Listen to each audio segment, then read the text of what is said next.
And now on Book TV, more television for serious readers. Rainer Zitelmann is a German author, a German book publisher, and a German news editor. 28 books. 29 now. 29. Yes. The 29th book is this, Vietnam, Poland, and the Origins of Prosperity. Why did you choose Vietnam and Poland to write about this time? So first of all, you know, maybe this Index of Economic Freedom from the Heritage Foundation, it's ranking every year how economically free are countries. And for me, it's not so important to compare different countries, but to compare over time. And if you do this, you find no other countries than Poland and Vietnam who increased so much over the last decades. I'll give you an example. The United States, they have now the worst ranking since they started the index in 1995. Lost 7 scores if you compare it to 1995. Vietnam gained 20 scores in the same time. And this is important, and I was curious to find out more about these countries. And what a lot of people don't know, Vietnam was the poorest country in the world in 1990, poorer than all African countries. Of course, there was the war, not only the war with the United States, before there was war with France, Japan, China, and what was not destroyed by the war was destroyed by the planned economy. And so they came out being the poorest country in the world in 1990. But they are smart people. Then they started with free market reforms, introduced private property, opened the economy for investors. And the result is, this is amazing, the number of people living in poverty in Vietnam decreased from 80% in 1990 to less than 5% today. So you can see what free market reforms can do. They call themselves socialists today. Don't believe it. I've been there. I had lectures at universities. It's easier to find a Marxist in an American university or a European university than in Vietnam, because they know what socialism is.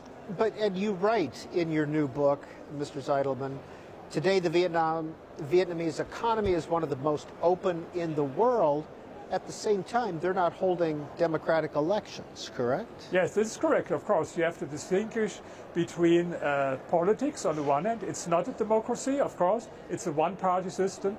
There's no freedom of press. All the newspapers are owned by the government. So you have to distinguish. In the economy, they became more and more free, but not, unfortunately, in politics. This is true. And this is the difference maybe to the second country, Poland. Poland was one of the poorest countries in Europe in the 80s. Even in the 80s, people had to stand hours and hours in long queues to get something to eat or to get products, sometimes even days, in the 80s, not in the 50s. And then they started in 1990 with free market reforms.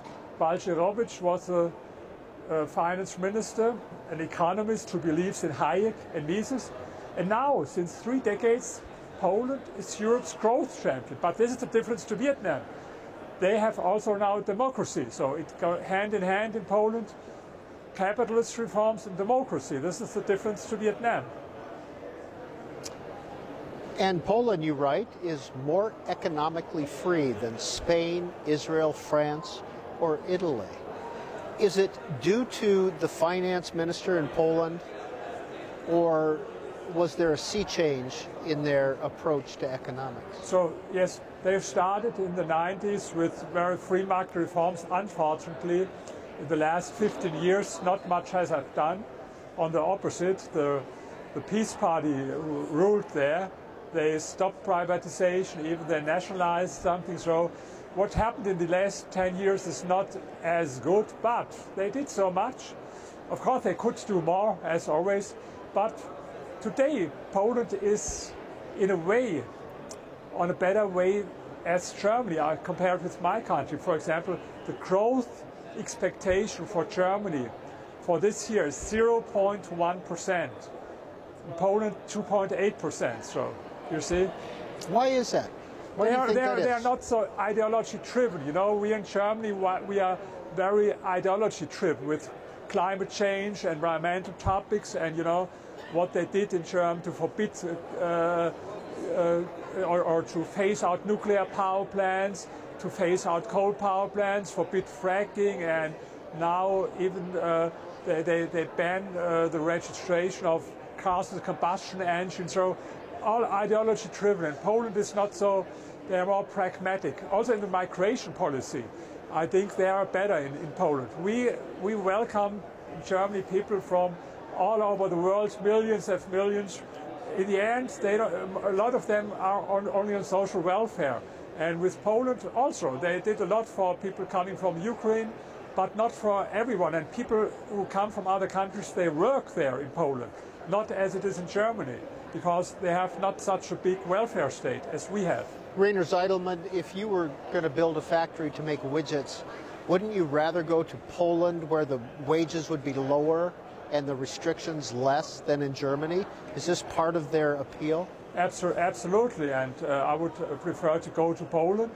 And the problem, this is a problem for Germany, for example, that companies are leaving Germany. I'll give you one example. All companies that rely heavily on electricity prices, like the chemical industry, they are leaving. BASF is the biggest chemical company in the world. Now they go to China because they say it's less bureaucracy than in Germany, in China, and the electricity is much cheaper. So this is a problem. Foreign direct investment is another topic of your book.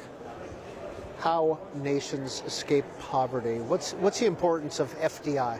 Yes, this is a very good question, because I will compare Vietnam now with another country. I was in the last 20 months in 30 countries. One of these countries was Nepal. Nepal is one of the 10 poorest countries in the world. And they have a lot of restrictions, what you cannot invest, and this he is not welcome. And they see foreign investors as an enemy for them. So they have a lot of restrictions and regulations. In Vietnam, of the opposite, they welcome them. How can we attract more foreign investors from Asia, from the United States, from Europe? So they understood that foreign money will help them. And this is a very important difference, because a lot of countries, also in Africa, they don't understand it. It's not bad. It's good. You have to embrace them. And another thing that is a difference in Vietnam, you know, we spoke about the war. And in the 90s, when they were so poor, they could have blamed the United States for their problems because of the war. And you know, if you know this number, in the Vietnam War, 10 times more bombs and explosives from the United States fell on Vietnam than on Germany in the Second World War. So they could blame the United States, but they didn't do it. This is very important, because these African countries, you know, they're always like a victim. We are victims, colonialism, slavery. Sometimes it's 50 or 100 years ago. They blame other countries, and then they ask, we want more development aid, we are victims. So in Vietnam, not. They never saw them as victims. They saw that they are responsible for their situation. They saw that it was the crazy planned economy. And I think it's the same for an individual than for a nation. If you want to change your life, if you blame always other people for your problems, I'm a victim of capitalism, racism, sexism, whatever, you will not change anything in your life. If you take the responsibility for your life, then you can change it. And the same for nations. Would you say it's a fair comparison to say that Vietnam today, or in recent history, is comparable to Germany in the 1950s, post-World War II, as an economic miracle in a sense? A little bit, of course. Some things are different. We had a longer tradition before the National Socialist time with capitalism, what they did not have. This was a country only with peasants before. But, of course, the approach that economic freedom and private property is what makes you successful. And another thing maybe that they have in common, they admire rich people. They admire entrepreneurs. I commissioned a poll for this book in Vietnam, and also in a lot of other countries, about the attitude towards wealthy people. And you know, in a lot of European countries, like in France or Germany, rich people are scapegoats to blame for all bad things. For them, they are role models. How can I become rich? Everyone wants to become rich. And I was invited at the Foreign Trade University, which is one of the most prestigious universities in Hanoi. And they read my books. They also translated some of my books. And they invited me to a workshop with this topic. How can we improve the image of rich people?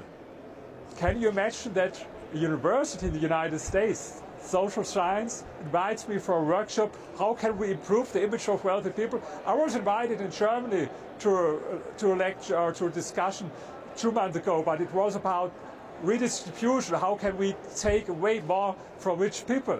This was the topic. So you see, the attitude is also very important. This is, by the way, similar in Poland. In Poland, they see wealthy people very positive, not as scapegoats. This is what both of these countries have a lot of things in common. This is the reason why I took them both together in the book, because they have they had both these terrible wars. I don't know whether you know it, a lot of people don't know it. In the Second World War, more people were killed in Poland than in any other country, of course, adjusted to the population. In the absolute numbers, it was more in the Soviet Union. So they had the war, then they had socialism, then they tried to reform inside socialism, what didn't work. Then they started with economic reforms, and then they started to grow. And so I think a lot of other countries can learn a lot from them. And I hope that a lot of young people in the United States at the universities read this, that if they discuss with their professors and teachers who tell them that capitalism is to blame for hunger and poverty, no, it's not right. Here you have the facts in this book. Rainer Zitelmann, do trade deals make a difference? The U.S. did not sign a trade deal with Vietnam, but the EU did. I think they have a free trade deal with the United States, with the United States, yes. They have more free trade agreements than I think any other Asian countries. So what does that entail? What does that mean to have a free trade agreement? Yes, that they have no or less tariffs, and that they have not so much restrictions, and even now, if you feel that something is not okay, you can go to an international court and sue them, and they will accept it, Vietnam. There's a difference in China. You can't do it. They will never accept if an international court will say this was wrong, but they accept it. So this is another thing. They are more free than China. And in China, they had also a great story with Deng Xiaoping. In the 80s, they started with free market reforms. But now with this Xi Jinping, it goes back in the wrong direction. More government, less state. And so there's a slogan, escape from China, and they go to Vietnam now because it's more free. Also with freedom of speech, of course, it's not as it is here in the United States or in Europe, but it's more free than in China. For example, if you go to Vietnam, you can use Twitter, you can use Facebook and Google and all this. In China, it's not possible. It's not allowed. Is it beneficial, in your view, for Poland to be a member of the EU? Partly yes, partly no. Yes, because they got also, to be honest, a lot of support money. On the other hand, now we have all these crazy decisions from the European Commission, and that harms every economy inside the EU. I will give you one example. There's a ban for the registration of combustion engines by 2035 in Europe, what is for all European countries. For Poland, maybe it's not so dangerous as for my country, for Germany, because they produce not so many cars. But for us, for Germany, have you ever heard that a country voluntarily forbids its best product? We were so proud for our Mercedes, BMW and Volkswagen. Now they say, oh no, we forbid the registration of combustion engines, everything only electric. And who's happy about this? China, because they produce much cheaper cars, electric cars, than we do. Isn't it crazy? So I think it's not easy to give an answer to your question. It was good in a way, in part, but it causes also a lot of problems. Rainer Zitelmann, for the general reader, what are they going to learn from your book about Vietnam and Poland? First of all, redistribution and development aid does not help. I have a chapter about this because a lot of people, leftist people, think, for this poor country, we should give them more development aid. Redistribution may help. I have a chapter and I prove development aid is absolutely wasted money. And there are no countries who give more development aid than the United States and Germany. We give so much development aid and it's all wasted money. You should stop it totally, 100%. I don't speak about, if there's a disaster, human to help. Of course, you should do it. But it doesn't help these countries to escape poverty. This is the first lesson. The next lesson is, my book starts with Adam Smith. And Adam Smith wrote his book, The Wealth of Nations, 250 years ago. And his key message was that the only way to escape poverty is economic growth. And the most important precondition for economic growth is economic freedom. And I think it's amazing. He's proved right. If you read this, the history about Vietnam and Poland, you see. And I think the book is good for people. A lot of people, they don't like economy because it's so abstract with theory. Here you find zero theory, and I promise not even one mathematic formula or so. It's about history, For example, I did interviews with people in Vietnam. They tell about their story. How did we live in this time of socialism? How did it improve? What happened and so? And so it's not longer abstract if you speak about economic freedom or socialism. You have it with concrete examples. Generally speaking, how can all nations create negative or positive conditions for economic growth? When you think of a central government, what can it do in your view for negative connotations or for positive results? I will give you a metaphor. As an historian, I look at history, it's like a test tube. Every country, there is no pure socialism and not pure capitalism nowhere in the world. Even in North Korea, they have a little bit private property, not much, and in the United States. People in Europe, they think the United States this is pure capitalism, 100%. It's crazy. You have a lot of socialism. In every country, you have a mixture of socialism and capitalism, market and state. And I, as an historian, I look what happens if you add more market.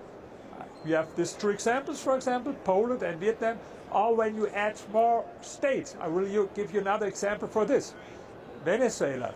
Venezuela was, in the 70s, one of the 20 richest countries in the world, one of the 20 richest countries.